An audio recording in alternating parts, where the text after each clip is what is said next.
All right, folks, you guys are looking wonderful. We're ready to rock, so I think we'll go ahead and get started. For those folks coming in, we have many wonderful, beautiful seats right down here in the front. These gentlemen would love for you to sit next to them, and I would love to see your smiling, happy faces. How are we feeling? How's NDC treating you? Very well. Yeah? Yeah. You can't beat this food, right? I'm an academic, and we never get this kind of treatment, all right? Trust me. I'm used to doing rooms of 10 people, and they just sit there and criticize me the whole time, and they give me a little biscuit afterwards, and they expect me to be happy. It's nonsense. I just want to alert everybody outside of the door here, there's a little bucket. You got 3 different kinds of cards. I don't think the yellow and red ones are relevant, so just use the green ones. We'll be ready to go. My name is Anthony. I am an associate professor of universal design at Oslo Metropolitan University. That's the one over there on Pilestredet, not the one up the ivory tower on the hill. And this, My name is Maren, and I work as a consultant at the firm Bouvet. so we're going to be talking a lot about universal design today, and we're going to be getting into how we can translate some of these broad ideals of universal design into practice. Universal design is this crazy yet powerful proposition that we can change the world by designing technology that everyone can use equally. It's an idea that's only recently come into practice. Back in the 1950s, the 1960s, even as far as the 1980s, universal design would have been considered extreme or radical. Ultimately, universal design provides a concept or a framework that we can use to try to understand how we can create technology that everyone can use equally. It's 1997. Some of you may remember the year, others may not. NASA's Pathfinder first arrived at Mars. IBM's Deep Blue computer defeated chess champion Garry Kasparov.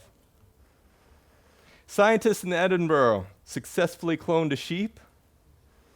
And Steve Jobs returned to Apple Computers to run the thing for the rest of his life. And J.K. Rowling published the first of a series of books based on the character Harry Potter. And at the University of North Carolina in Raleigh, in the United States, 10 disability rights activists and scholars got together and laid down 7 principles for universal design. These principles have served as a very useful set of guidelines for the design of products, services, goods, equipment, and facilities. They deal with issues related to equitable use, flexibility in use, simple and intuitive use. They deal with perceptible information, tolerance for error, and physical effort and approach. Since 1997, these principles and guidelines have spread all over the globe. In the past 10 years, governments have begun to adopt universal design as part of law and policy. In 2006, the United Nations put forth a new human rights treaty called the Convention on the Rights of Persons with Disabilities. It was an innovative treaty, not only because it was the first time the UN set down rights for persons with disabilities, but it also contains specific obligations that governments have to maintain in universal design.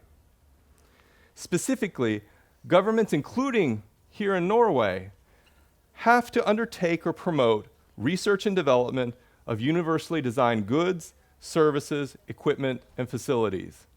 And the beautiful part of this, we're doing this right now. Today, here, we are fulfilling a UN mandate. And that's kind of a beautiful thing.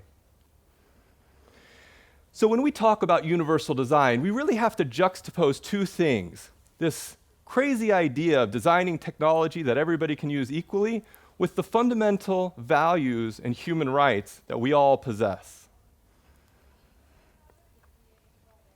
The United Nations defines universal design as the design of products, environments, programs, and services to be usable by all people to the greatest extent possible without the need for adaptation or specialized design. That comes down to 3 things. 1, technology should be usable. 2, usability should extend to everyone. And 3, use can't require any kind of add-on fixes or any kind of, oh, if you just download this piece of software, it only costs you 10,000 kroner, then it'll suddenly work. It should work out of the box. Now that's a very simple but uncompromising view. And there's 3 words I want to go through. Design. The design of products and services to be usable by all people. The use of the word design here is interesting because the United Nations didn't specify whether design referred to the product, the way a thing is created, or the process that you use to create that thing. Or maybe both. But if we turn to evidence from computer science, from human-computer interaction, research in disability studies, and in science and technology studies, we find evidence that suggests that design should refer to both the process. Is everything okay out there? Good night. I'm excited about universal design, but that's a whole nother level. I think we could share that enthusiasm. We have to consider whether or not design is a process or a product. Is it the way something is, or is it the way something is created? And from research, we know that it actually is both. You cannot have a universally designed product or service without going through a universally designed process. Usable. Now, usability has been analyzed in a number of different domains, everything from human factors to physiology, even psychology. There's no single definition of usability. But one of the most parsimonious definitions comes from the International Organization for Standardization, the ISO. Now, the ISO defines usability in 3 ways: effective, efficient, and satisfying. Can I reach my goal? Can I reach my goal quickly? And when I reach my goal, am I happy, or at least not frustrated or angry? Has anybody here ever been upset when they've used technology?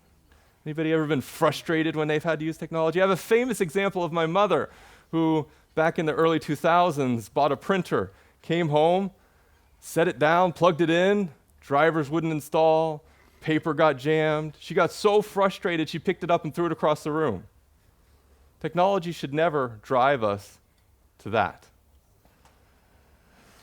So for universal design, we can think of use in relation to those 3 factors. Is technology usable in a way that's effective, efficient, and satisfying? So if I'm booking a flight online, can I book that flight? Can I achieve that goal? Can I book that flight quickly? Or does it take me, like when I use Ryanair's website, 45 minutes to get through all the ads and finally book that flight? And when I book that flight, am I satisfied? Am I maybe even happy? Or at least not frustrated and angry? All people. This is probably the most wonderfully complex and difficult part of the definition to put into practice. Kind of seems simple on the surface, right? It's just all of us. It's everybody. But how can we define everyone? Now, we already know that universal design is rooted in disability rights. But what does universal design mean for somebody without a disability? What does it mean for someone who may experience barriers using technology because of their age, because of their gender, or because of their socioeconomic status, their income or education? There is ample evidence from social science, from feminist studies, and computer science that clearly shows that there's this idea of digital divides that exist in society.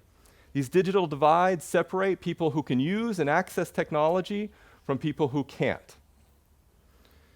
And these digital divides disproportionately affect people with disabilities, women, people along the LGBTQ spectrum, people from low socioeconomic areas, people whose first language is underrepresented in that culture, and many, many others. Research also shows that these digital divides are exacerbated when a person experiences multiple forms of disadvantage. So legal theorists have examined the experiences of people who hold multiple socially disadvantaged identities, and they've used what's called an intersectional perspective. Intersectionality helps us understand the experiences of all people because it recognizes that society is made up of very complex power and privileges that enable some and disable others. It also recognizes that people can experience overlapping forms of discrimination that occur at the intersection of these identities. So in this way, a woman with a disability will experience barriers as it relates to her gender as well as her disability. And this is not additive. You can't just say it's gender plus disability. This is so much fun. I never realized this would be so festive. It's not additive in the sense that you can just add one to the other. It's an intrinsic part of her identity as a woman with a disability. As a result, her experience differs substantially from a woman without a disability or from a man with a disability. Now, one of the biggest challenges we've experienced over the last 22 years, and you're probably picking up on it already, is how we can apply this big, huge, crazy concept into the everyday practices of designing and developing technology. It's easy for me to stand here as an academic and kind of lay out all these propositions for you guys who have to actually put this stuff into practice. And when I say you have to put it, it's because in Norway, you have a legal obligation to put it into practice. Now, the original 7 principles of universal design that I mentioned before, these were a really good starting point for applying universal design to technology. However, state-of-the-art research has shown that these principles have been kind of short-sighted. They do not account for the diversity of the human experience as it relates to accessing and using technology. So a recent legal study, authored by me, has argued for a new way of applying universal design in practice. It's essentially a broader set of rights-based principles. Principles that focus on how we can translate universal design into the design of technology. These principles really help to reframe those ambitious ideals of universal design by articulating how we can create technology that everyone can use equally.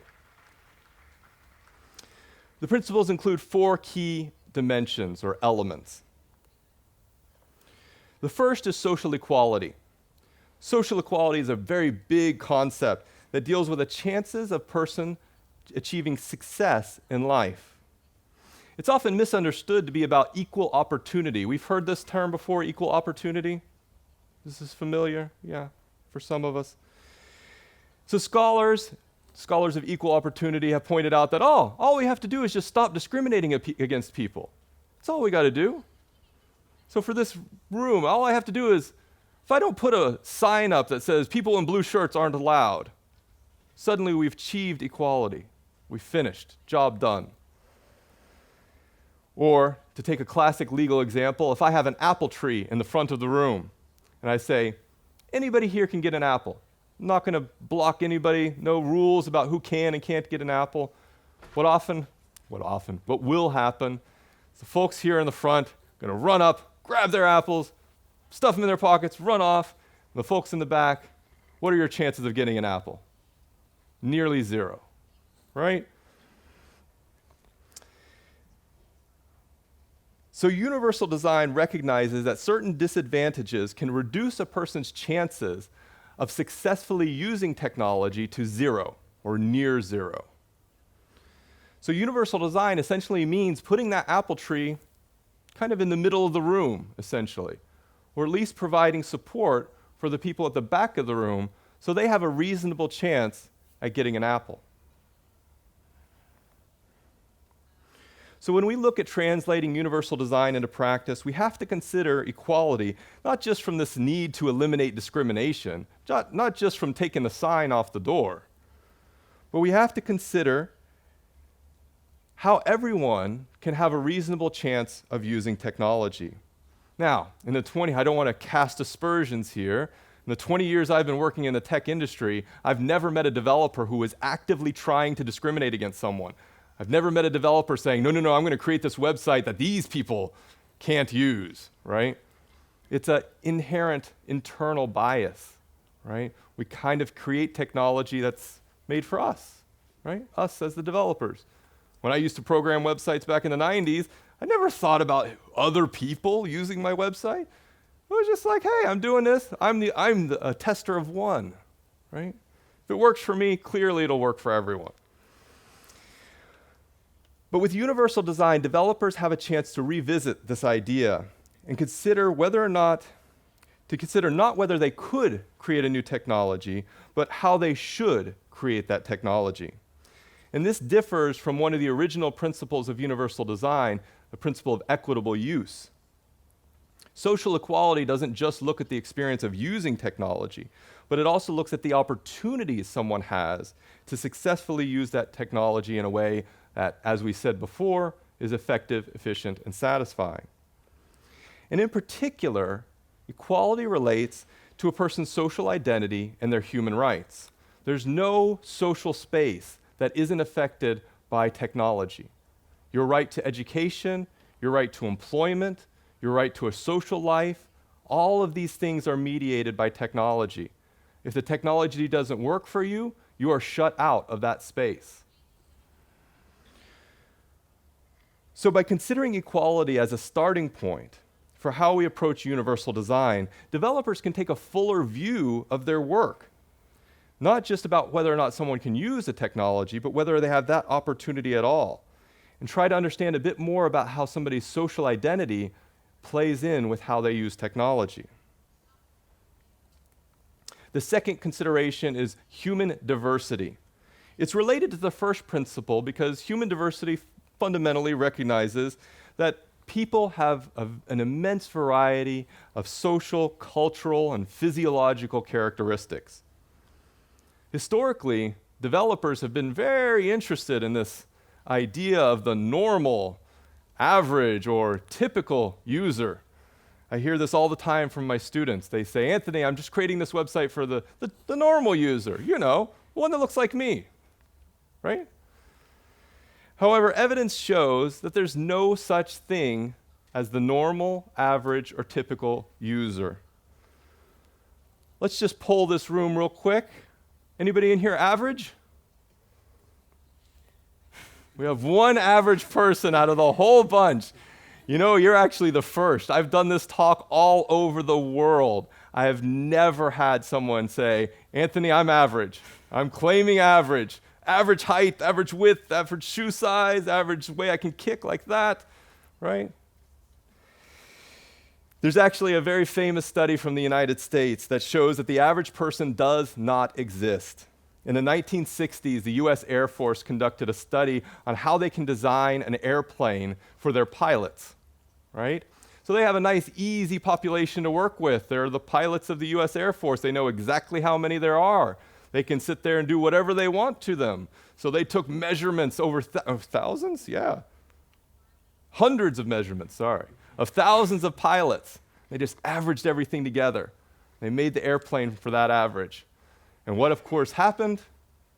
It didn't work for anyone, right? No one in the entire Air Force fit those average measurements. The average user does not exist. So when we talk about human diversity, we're not talking about creating a one-size-fits-all solution. We're talking about creating a one-size-fits-one solution. This approach ensures that groups of people who have been historically discriminated against, been historically oppressed, have the opportunity to use technology on an equal basis with others. And this means that in applying universal design in practice, we should consider the barriers that all socially disadvantaged persons experience when they use technology. This includes people that face different forms of social disadvantage and people who experience complex and overlapping barriers that result from multiple social identities. This means understanding not only somebody from the perspective of disability, but also understanding the barriers that exist from someone's gender, race, color, sex, sexual orientation, language, religion, political or other opinion, their national, ethnic, indigenous, or social origin, their property, their birth, their age, or any other socioeconomic status. All people. Universal design is also made up of two components, usability and accessibility. Now, research has yet to kind of clarify the relationship between these two concepts. And many countries have laws that require governments to ensure accessibility of technology for people with disabilities. But these laws rarely take into account the relationship between accessibility and usability. And this is an interconnected dimension of how we approach technology. I can't use a website if I don't have some sort of computer, have access to that computer. The good news is both the United Nations and Norway have actually recognized that universal design has a relationship with accessibility. And research has argued that universal design and accessibility are not exclusive concepts, but mutually inclusive concepts. They cannot be considered separately or in isolation. Now, the original 7 principles of universal design focused only on use. But focusing on access as an interdependent component of use helps us think about universal design in a new way. It also helps us understand the relationship between someone's use of technology and their access to things like assistive technologies, so things like screen readers. Having a computer that doesn't have a screen reader for a blind person is not useful, not usable. Access and use are interconnected dimensions.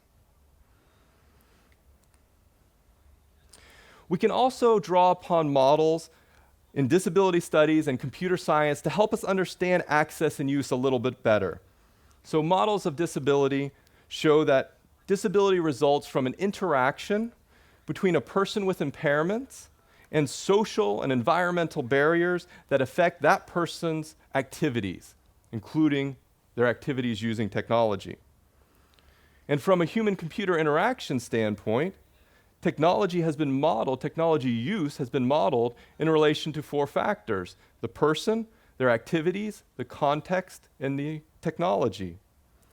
So if we bring these 2 models together, universal design relates to the barriers that emerge when an individual attempts to access or use technology in a specific environmental context.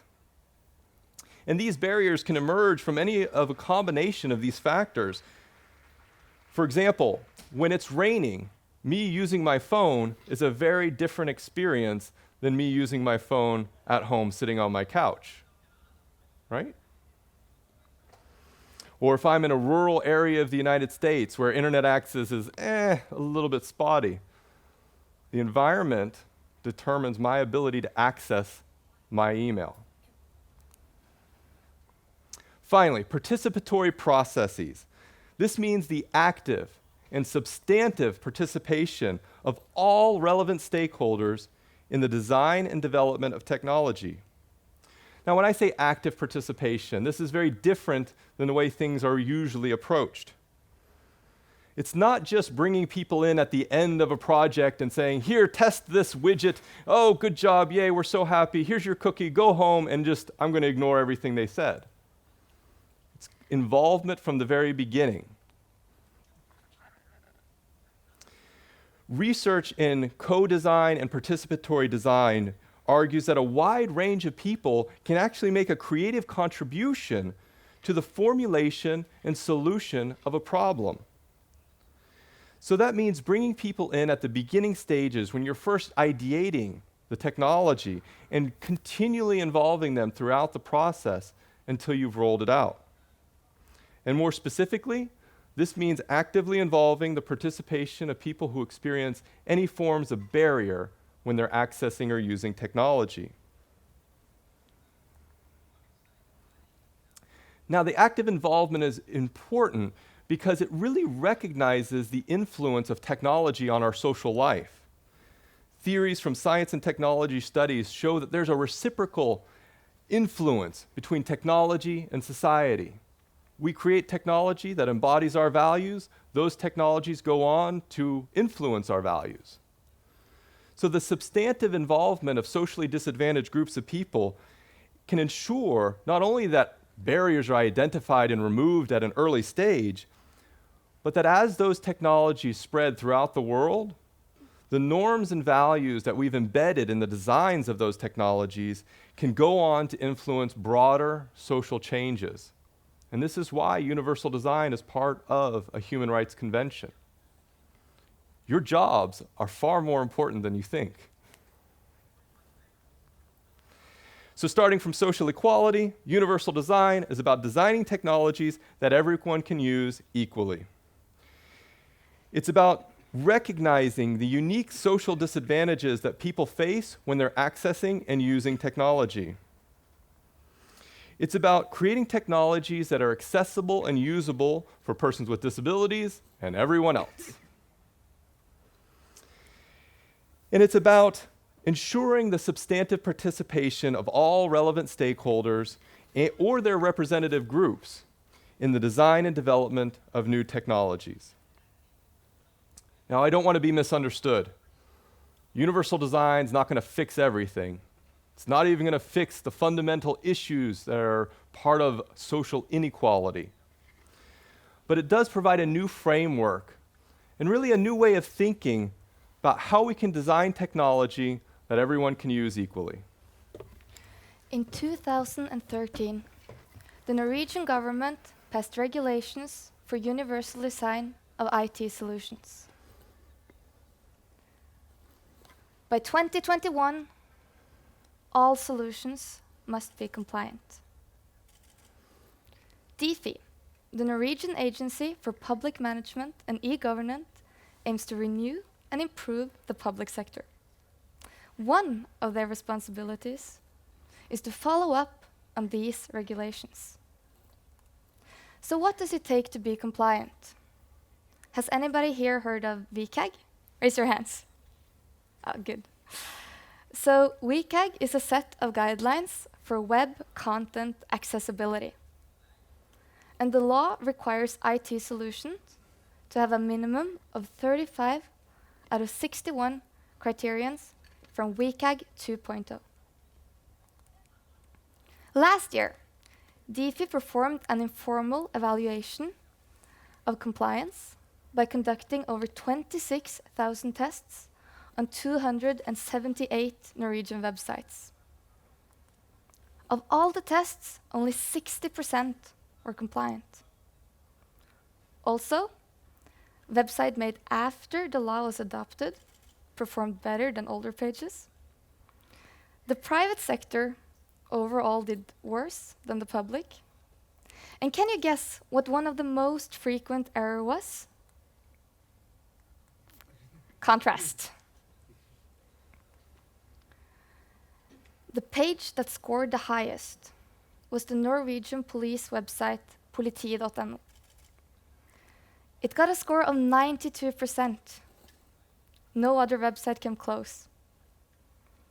And at the last place, we have Dagsavisen. I do not mean to put them on the spot, but just to show you that bad design is bad universal design, I will show you their front page. So this is the front page of Dagsavisen at 100% rendered on a desktop. And this is actually not all of it. Believe it or not, the page is even longer. Imagine using a keyboard to tab through the page because you don't have access to a mouse or a touchpad. And at some point, you want to go back to the menu. Universal design is good for everyone. So let's take a look at the page that did the best.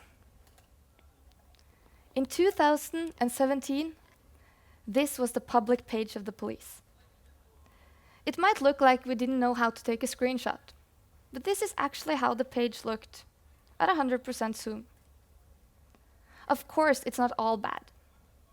The contrast is okay, and the emergency numbers are clearly visible, even though it doesn't say which one to use. But the page has more than 3 different menus. In 2018, we universally designed the website. And look, only one menu now. In 2017, this was the search field of the police page. It's a small input field with an even smaller button.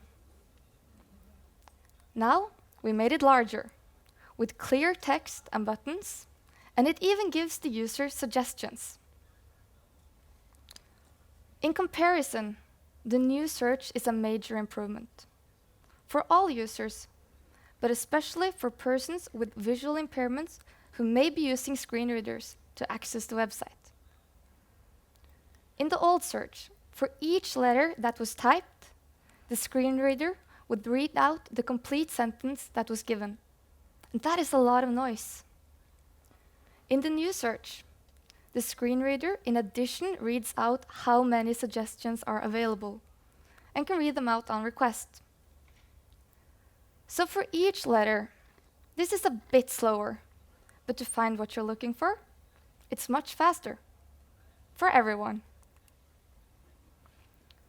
Universally designing politi.no was a collaboration between the police and developers from Bouvet. So how did we manage to make a universally designed page? By doing what Anthony here said, making it a part of every step of the process. In the team, only 2 members had previously worked with universal design. While this is an advantage, because they can help the other members getting started, any project can be universally designed by using the free open access tools available and learning resources on the web. Like any new skill, it does require some practice.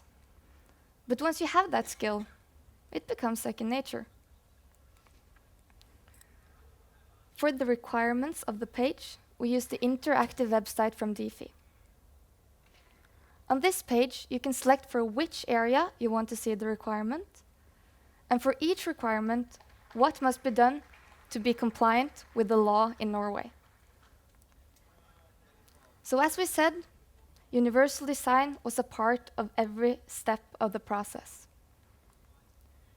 During development of a feature, the developers performed quality assurance on the code, focusing on the requirements for front-end and back-end, both manually and by using tools.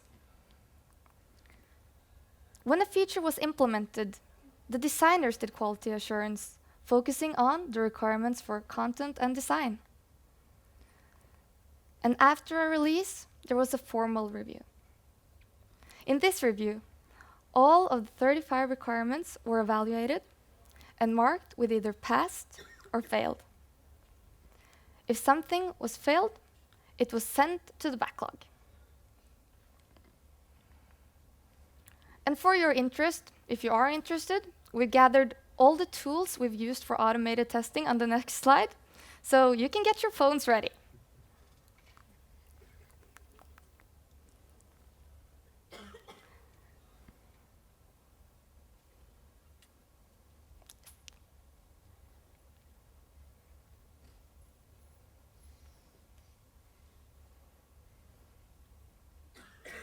Great. One of the most valuable parts of our process were the user tests we performed with persons with disabilities. As a participatory process, this enabled us to take into account the experience of persons with disabilities in designing the website. Automated tests can be helpful, but they are no substitute for the human experience.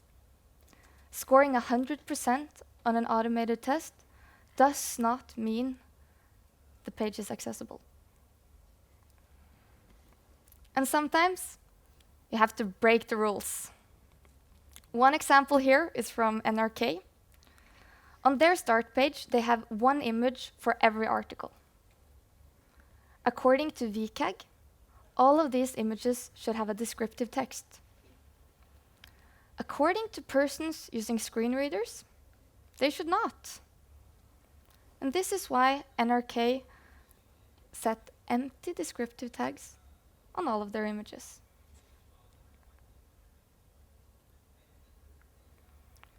At first glance, the complete documentation of the VCAG 2.0 standard can look like a lot of information. And getting it right the first time may be difficult. But that is not the goal. The goal is to make your solution available to as many people as possible. Incorporating universal design in a project doesn't have to be hard if you include it in the already existing development process. There are enough arguments on why this should be done, and there are ample resources available. It does require some time in the beginning, but once everybody is familiar with the requirements, it will become a part of the way they act and think, a part of the DNA. And only then can we achieve a universally designed society that is necessary for some, but good for everyone.